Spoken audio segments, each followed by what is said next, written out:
I've had many people ask me, what can the QC motor generator really do? What's the peak output of this device? Can I run things in my home? Will it help me get off the grid? All these are the right questions, but what I really need to do is explain to you how the technology is working. I've told you before, I believe in one of my previous videos, that the coil sets, there is 12 pounds of copper. 12 coils, each one's about a pound weight each. There's 12 pounds of copper that power has to go through and be pulsed simultaneously. All 12 coils pulse exactly the same time. This is the ultimate pulse motor, and I think this is going to set the standard by which all future pulse motors are going to operate, and I'm going to explain to you why. Now here I've just borrowed from the Quanta Hybrid the axial flux generator.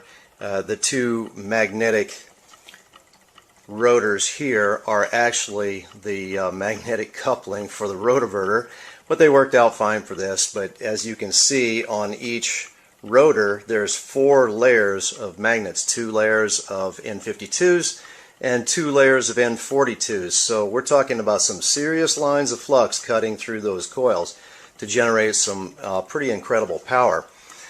This thing will run and run and run on very little power because the coil sets are independent circuits, and they accumulate electromagnetic energy until they reach a point of saturation, and at which point the demand for amperage plummets by a factor of 10.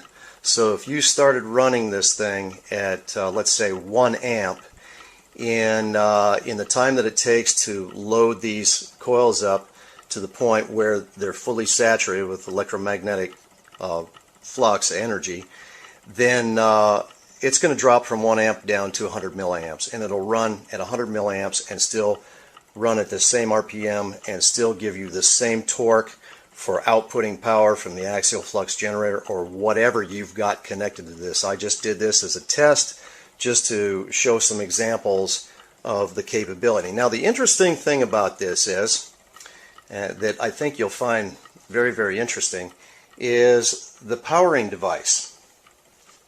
Let me come over here and show you, and there it is. That little thing. 1 9-volt battery. Let's see if we can get the glare off of this. 9.16 volts, and it's running the machine. Now obviously this is not under load at this time except for whatever I'm dumping in this flash cap. It's a 330 volt 450 microfarad flash cap, and it's just about 25 volts from the little 9-volt battery. But you say, well, what about the amperage? What are we doing with that? Let me just connect the camera here to the tripod. I'm pretty jumpy here. Okay, here's the amperage draw from the 9-volt battery, and it's pretty much, well, it's pretty much 0. So we're talking about microamps, and yet microamps involved from 9.14 volts over here to nearly 25 volts over here, and it will power load. Yesterday I used another one of these Duracell 9 volts, and I ran it for about an hour and fully charged these two 6-volt lead acid lantern batteries. Brought them up to full charge, which was about 6.6 volts each. They're connected in series now because I'm going to show you how this little battery will charge those big batteries.